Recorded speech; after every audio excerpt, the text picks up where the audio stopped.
नमस्कार दोस्तों, अध्ययन लॉजी में आप सबका स्वागत है।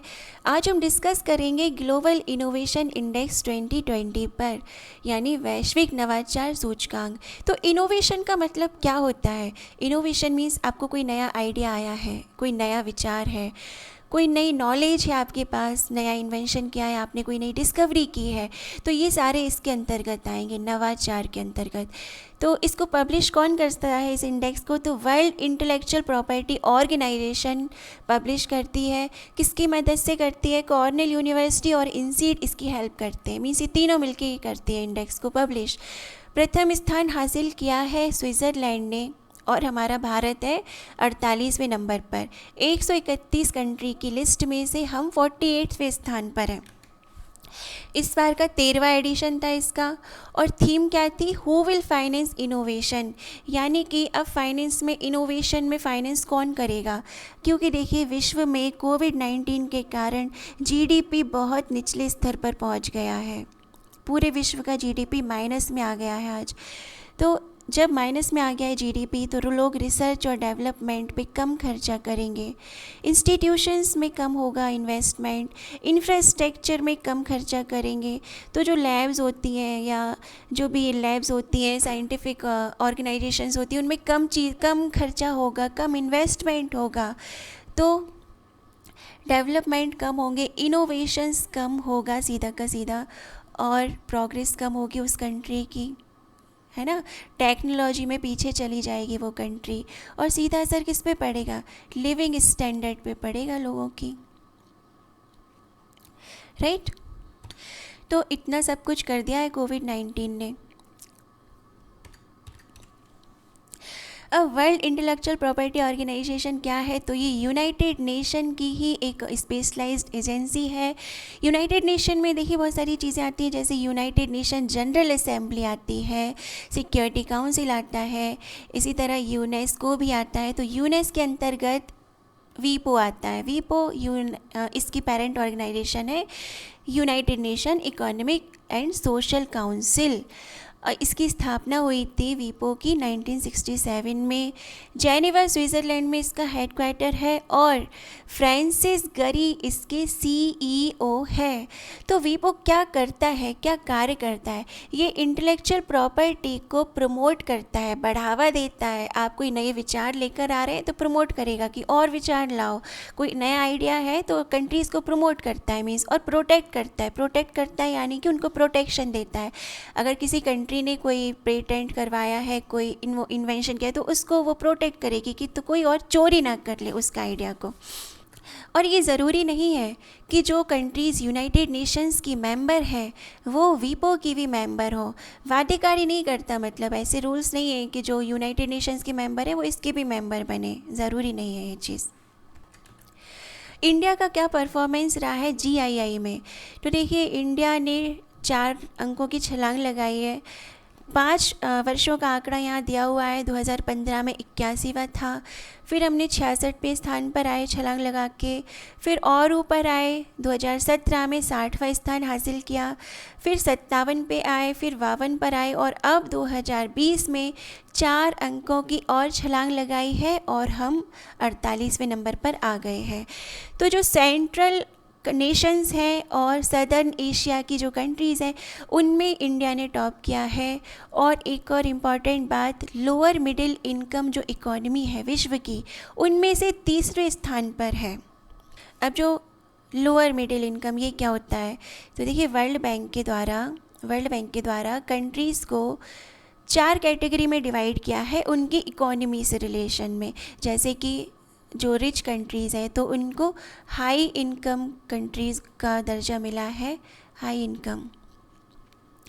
और मिडिल इनकम को 2 पार्ट में बांटा है, upper middle income and lower middle income, और अंत में आता है लोअर इनकम।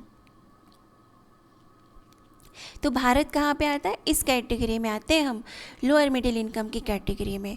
और टॉप 5 कंट्री कौन कौन सी रही हैं जीआईआई में? तो पहले स्थान पर स्विट्ज़रलैंड है, स्वीडन दूसरे नंबर पर है, यूएस और यूके 3rd और 4th पर है, और नीदरलैंड है 5वें स्थान पर।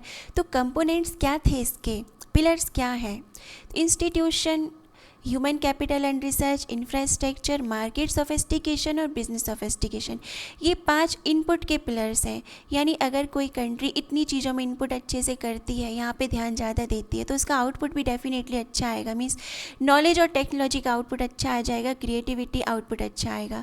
इंस्टीट्यूशंस में कितना कोई इकोनॉमी कितना इन्वेस्ट कर रही है, उसका इंफ्रास्ट्रक्चर कितना अच्छा है, ह्यूमन कैपिटल कितना है, कितने लोग उससे जुड़े हुए हैं, राइट। मार्केट सोफिस्टिकेशन और बिजनेस सोफिस्टिकेशन में कितना अच्छा योगदान है। तो आपकी नॉलेज और क्रिएटिविटी और टेक्नोलॉजी अल्टीमेटली अच्छी आएंगी ही आएंगी। तो ये इसके 5 और 7 पिलर हैं, 5 इनपुट के और 2 आउटपुट के। इन सब में भारत का क्या रहा है रैंकिंग, तो देखते हैं। इनपुट में देखें तो इंफ्रास्ट्रक्चर में सबसे डाउन है, पीछे ही रहते, इंफ्रास्ट्रक्चर इतना अच्छा है नहीं हमारे देश में। इंस्टीट्यूशन में भी 61 रैंक है और ह्यूमन कैपिटल और रिसर्च में 60 है। और बिजनेस सोफिस्टिकेशन और मार्केट सोफिस्टिकेशन तो देखें तो 55 और इसमें 31 है। आउटपुट की कैटेगरी में देखें तो नॉलेज और टेक्नोलॉजी का आउटपुट 27 है और क्रिएटिव आउटपुट में 64 है। ओवरऑल हम 48वें रैंक पर है। भारत ने सबसे अच्छा परफॉर्मेंस दिखाया है इंफॉर्मेशन एंड कम्युनिकेशन टेक्नोलॉजी में। देखिए, गवर्नमेंट ने बहुत सारी ऑनलाइन सर्विसेज शुरू की हैं और ग्रेजुएशंस भी बहुत सारी हुई हैं। इस वक्त साइंस और इंजीनियरिंग में ज़्यादा स्टूडेंट्स इन्वॉल्व रहे हैं।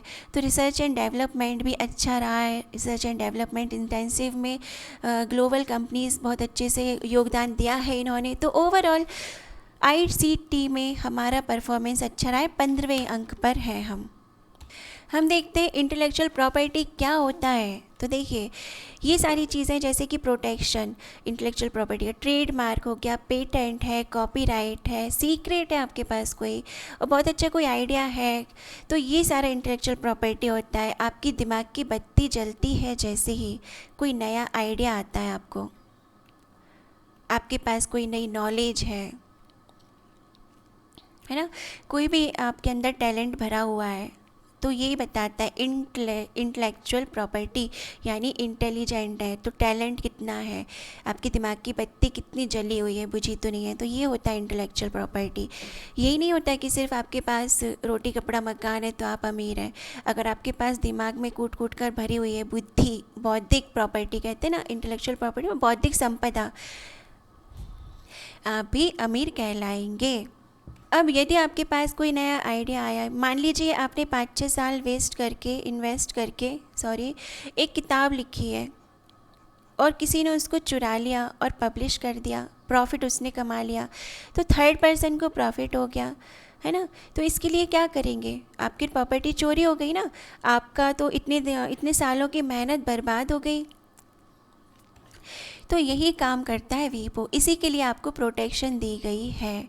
भारत में भी बहुत अच्छे से इसके बारे में कदम उठाए गए हैं, काफ़ी सारे लॉ बनाए गए हैं। देखिए, ये रहा, जैसे एक एग्ज़ाम्पल देखते हैं, आपने कोई म्यूज़िक बनाया है ना, छोटी सी एग्ज़ाम्पल लिखते हैं। आपने म्यूज़िक बनाया, आपने अपने दोस्त को सुना दिया, मिलने आया रात को, आपने कहा देख मैंने ये बनाया है, उसको अच्छा लगा, उसने कहा मुझे फॉरवर्ड कर दे, आपने उसको व्हाट्सएप कर दिया। इसने क्या किया, यूट्यूब पे जाके पब्लिश कर दिया उसको। तो क्या हुआ, आपकी मेहनत तो इसने ले ली, इसने अपने नाम से कर दिया पब्लिश, तो आपका आइडिया चोरी करके भाग गया। तो क्या करेंगे आप,